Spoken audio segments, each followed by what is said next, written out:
이번 주 주식 시장은 어땠어? 이번 주 주식시장은 정말 극단적이었던 것 같아. 증시는 뭐 전체적으로 좀 빠졌지. 이제 코스피 지수도 60일선까지 이탈하기도 했었고, 이렇게 극단적인 어떤 시세들이 나타나는 것 자체가 정말 투자자들이 좀 힘들지. 심리적으로. 계좌 변동성이 커지는 게 그게 참 힘든 거잖아. 마이너스 났다가 플러스 났다가 본전됐다가 막 이런. 그러니까 그게 굉장히 극심했고, 극심했던 이유는 글로벌 시장에서 반도체 기업들의 등락이 굉장히 극심했다는 거예요. 이게 이제 우리가 잘 파악을 해야 되는데, 이 종목들에 대해서 이제 판단하는 수많은 투자자들이 뭔가 좀 괴리가 벌어져 있다는 거야. 누구는 많이 갈 거다, 올라갈 거다.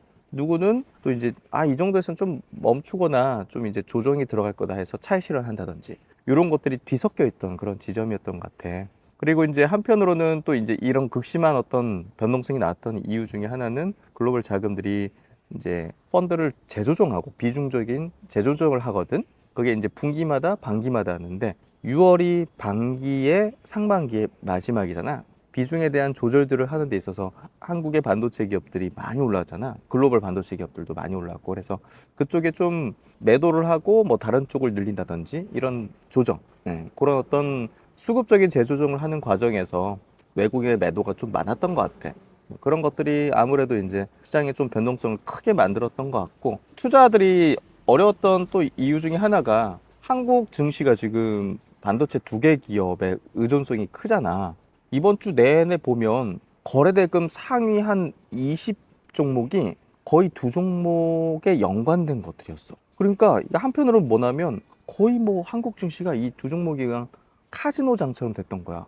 그게 극단적이었던 게 금요일이야.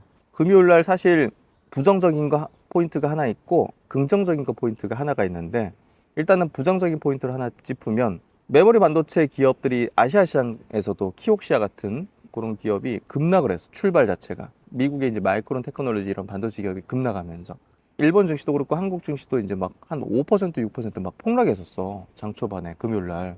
근데 그게 마감은 플러스 10%로 마감했어. 종목들이 변동성이 20%야.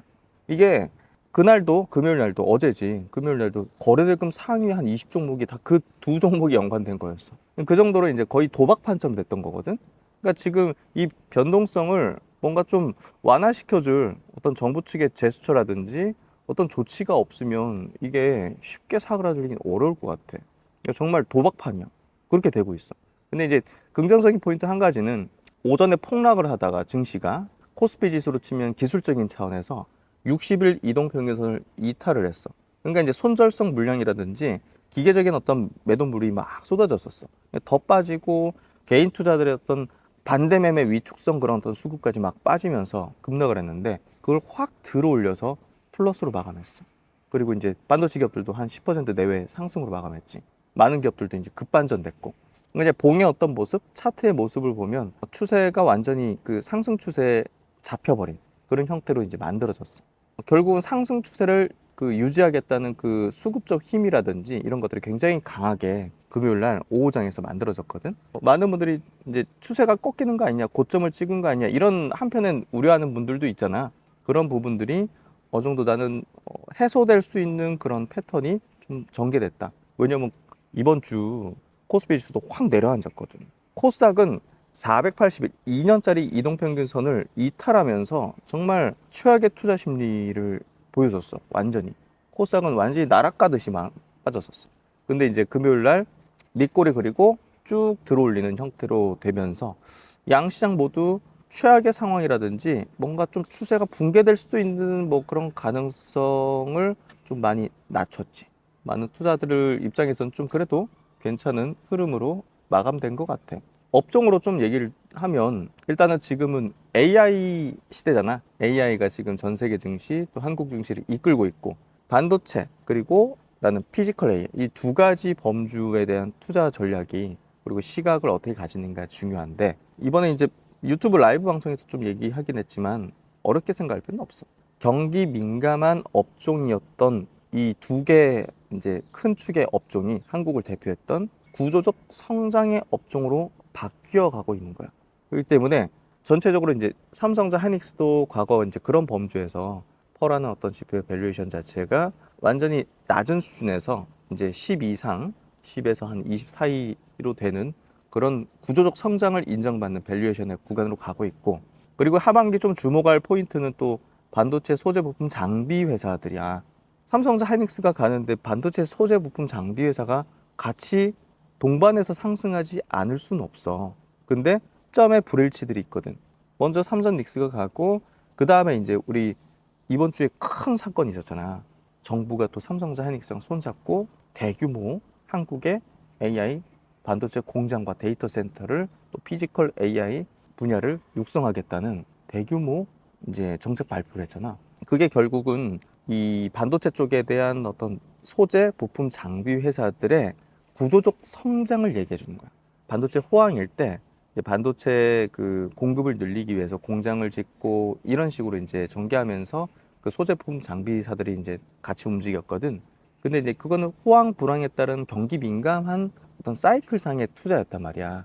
삼성전자 하이닉스의 밸류에이션에서 크게 벗어나지 않는 범주에서의 밸류에이션이 특정이 됐는데, 삼성전자 하이닉스도 구조적인 성장으로 지금 인식이 되고 있잖아. 그럼 소재 부품 장비 회사들도 예를 들면 과거에 뭐 장비 회수가 퍼 한 10배 정도 받았다면 이제는 20배, 30배도 받을 수 있게 되는 방향으로 가는 거라는 거지. 소재 회사도 마찬가지가 되겠지. 반도체 소부장 기업들은 이제 삼전 닉스하고 상승 시점의 일치는 아니야. 다른 구간에서 다른 시점에서 이제 상승하는 흐름이 연결될 거야. 그게 이제 내가 볼 때는 하반기에 잡혀갈 것 같아. 그리고 이제 두 번째 우리 피지컬 AI 분야가 있잖아. 결국 이제 현실 세계로 나와서 AI가 적용돼서 편리하게 만들어주는 그런 세상인데, 그런 분야는 이번에 정부에서도 발표했지만 우리나라가 1등이 될 수 있고 1등을 목표로 한다고 하고 있거든. 그 분야에서 대표적인 지금 글로벌 선도 기업이 현대차 그룹이야. 그러니까 우리나라에서도 그 현대차 그룹이 중심으로 피지컬 AI 분야를 육성해 나갈 거야. 이 피지컬 AI 분야가 현대차 그룹만 그런 건 아니고 LG 그룹도 있고 두산 그룹도 있고 또 삼성 그룹도 있잖아. 이 그룹사들도 이 피지컬 AI 분야를 이제 도전하고 만들어 나갈 텐데, 현대차 그룹이라죠. 자동차 회사잖아. 지금까지는. 자동차 회사도 봐봐. 경기가 좋을 때는 자동차 잘 팔리지. 경기가 안 좋으면 자동차가 안 팔리잖아. 경기 민감한 범주에서 평가를 받아왔단 말이야. 지금 이 로봇 회사, 또 자율주행, 또 피지컬 AI 분야의 시대에서 선두권의 기업으로 이제 인식이 되고 있잖아. 그쪽에 대한 어떤 매출이 나올 걸로 예상되면 그쪽에 대한 매출은 기존의 자동차 회사에 매겨주던 그 낮은 밸류에이션이 아니고 높은 밸류에이션으로 매겨주게 될 거야. 예를 들어서 지금 로봇 회사들은 매출 대비 몇 배, 뭐 이런 식으로 매겨주는데, 그게 PSR이라는 지표로, S가 세일즈, 이제 매출액이라는 이제 개념이거든. 그 PSR 개념으로 매겨주고 있어. 이익이 안 나도 매출이 높아지는 거에 대해서 밸류에이션을 크게 매겨준다는 거지. 그래서 그런 어떤 부분으로 평가가 되어지는 방향이 되고 있기 때문에 완전히 달라지는 거야. 그러니까 두 지금 한국의 그동안 경제를 만들어오고 이끌어왔던 두 범주의 어떤 업종, 산업이 새로운 평가를 받기 시작하는 그런 흐름으로 가고 있다는 거지. 우리가 증시가 계속 변동성이 있고 이런 구간에서 계좌를 보고 있으면 정말 흔들리고 어렵고 힘들고 이런 마음이 생기는데, 우리가 지금 산업이 이렇게 바뀌고 있다는 걸로 프레임을 바꿔가지고 생각을 해야 된다는 거지. 돈의 변동에 반응을 하려고 들겠지만 우리는 그렇게 해서는 안 돼. 이 방향에 대한 확신과 그 핵심 기업들에 대한 투자를 집행하고 흔들림 없이 가야 돼. 외국인이 팔든, 아니 외국인이 그렇게 많이 파는 거에 대해서도 과거 대비 지금 다른 인식을 가질 필요가 생겼거든. 과거에는 외국인들이 저렇게 많이 빠져나가면 올해 들어서 막 150조가 이제 매도를 순매도를 하고 있으니까 코스피에서 아, 외국인이 탈출한다, 뭐 이런 어떤 인식을 가졌지만 아니야. 이제는 국민들이 아예 국민주 개념으로 들어오고 있고, 외국인들은 아까 얘기했듯이 차익 실현 내지 경기 민감한 국가였던 한국에서 다른 평가를 받는 거에 대한 인식으로 스위칭한 게 아니고 포트 재벌 리밸런싱이라든지 차익 실현 관점으로 접근하고 있어. 밸류가 기존 산업으로 인식하면서 투자했던 투자들이 판다는 거지. 높은 밸류를 이제 주가가 올라가니까.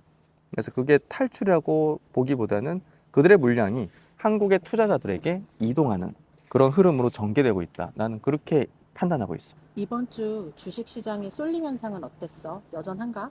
여전히 뭐 삼전 닉스에 대한 어떤 쏠림 현상이 있는데, 그래도 내가 본 어떤 이번 주에 우리나라 주식시장의 수급의 어떤 흐름에서 조금씩 분산화되고 있어. 삼전 닉스에 대한 쏠림이 조금씩 분산화되는 흐름이 포착이 되기 시작했어. 그게 첫 번째는 AI의 그 흐름 범주 안에서 분산화되고 있어. 지금 삼전 닉스가 이번 주 조정을 받았잖아. 그러니까 조정을 받을 때 어느 쪽으로 그 자금들이 좀 이동하는지, 전체 뭐 그쪽에서 나온 자금이 딴 쪽으로 간다? 이런 개념은 아니지만 일부가 흘러나가는데 반도체 소부장으로 일부 흘러가는 것들이 확실하게 포착이 됐어. 그리고 AI 전력 쪽, 뭐 HD 현대 일렉트릭이라든지 LS 일렉트릭 같은 전력 쪽으로 일부 이동하는 것들이 포착이 됐어. 그리고 일부는 바이오 업종으로 이동하는 게 포착이 되는데 그쪽은 되게 선별적인 움직임이었어. 연속성이 있는 건 아닌데 그래서 약간 좀 애매해. 그쪽은 조금 더 관찰이 더 필요할 것 같아. 미국은 지금 헬스케어 업종이 신고가거든. 111가 역사적 신고가란 말이야. 근데 한국은 뭐 미국의 헬스케어 종목들하고는 조금 결이 다르거든. 신약 개발 중심 실적이 안 나오는 종목들이 대부분이기 때문에 좀 결은 다른데 일부 자금이 이동한 건 사실이라서 그 선별적인 어떤 선택이 좀 필요할 수 있을 것 같아. 그리고 이제 피지컬 AI 쪽으로 확 들어온 건 아니지만 어느 정도 그 관련된 기업들이 젠스당이 한국 방문했을 때 막 급등했었잖아. 그게 이제 어느 정도 수급이 분산화되고 조정 구간을 가졌는데 그게 어느 정도 일단락되는 모습이 나타났어. 계속 저점 매수가 들어오고 있다는 거야. 그래서 피지컬 AI 관련주들도 어느 정도 저점 매수가 확연하게 반복적으로 이번 주에 드러났다는 것들은 매우 긍정적인 포인트야. 그래서 삼전 닉스를 가지고 있지 않은 분들도 다른 영역으로 지금 점차적으로 수급이 분산되고 있기 때문에 너무 걱정하실 필요는 없을 것 같고 지금 나는 오히려 삼전 닉스에 막 집중된 그 수급들 레버리지 상품들에 너무 그쪽에 몰입돼가지고 흥분돼가지고 투기적인 거래를 하지 않아야 된다고 생각해. 코인보다 요즘에는 국장이 더 재밌다고. 그런 것 같아. 지난 금요일도 와 이렇게 우리나라가 장 초반에 빠질까 했는데 왜냐면 나는 아시아 시장하고 계속 비교하면서 보잖아. 아니 대만하고 일본에도 반도체 기업들이 주도를 하고 있는데 거기서도 막 빠지고 있었어 종목들이 10% 정도씩 키옥시아나. 근데 우리나라만 막 5% 6% 빠지는 거야 지수가. 그래서 이거는 투기적인 흐름으로밖에 해석이 안 되거든. 그러니까 그런 어떤 레버리지 상품들 사람들이 카지노처럼 이용하고 있다는 거지. 나는 이제 약간 좀 부정적인 걸로 이제 보는 건데 그게 이제 기회다 해가지고 하는 단기 어떤 투기 수급들, 투기 세력들은 있을 거야.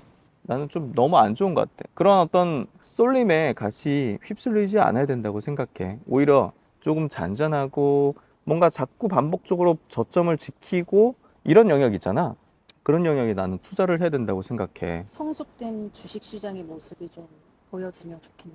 그렇지. 안정화된. 그런 주식시장이 돼야 되는데, 나라에서 신경 좀 쓰면 좋겠다. 정부에서도 그 부분을 좀 인식하고 있고, 시장에 어떤 뭐 규제가 이루어진다 이런 주장하고 싶진 않아. 근데 적어도 이제 이렇게 두 종목하고 레버리지 쪽에 이제 수급이 쏠려가지고 이게 카지노처럼 시장을 흔드는 그런 것들. 그리고 이제 이 두 종목 이 레버리지 상품들이 시장 전체의 변동성을 증폭시키는 그런 어떤 구조에 대해서는 이제 제도적인 어떤 보완이 좀 필요하지 않을까? 그런 생각을 가지고 있거든. 그런 것들이 조금 받아들여졌으면 참 좋을 것 같아. 왜냐면 투자들이 힘들어 할 수밖에 없고 힘든 시장이 되는 거거든. 다음 음, 주도 어려운 시장이지만 힘내서 파이팅 하면 좋겠네. 잘 될 거야. 잘 되고 결국 좋은 방향으로 가는 과정의 어떤 진통? 이렇게 좀 생각하면 될 것 같으니까 우리는 좋은 기업들을 차분하게 잘 뺏기지 않고, 감정에 휩쓸리지 않고 지켜나가는 그런 전략을 고수해야 된다고 봐. 그렇게 나가야 될 것 같아. 그래, 다음 주도 파이팅! 파이팅!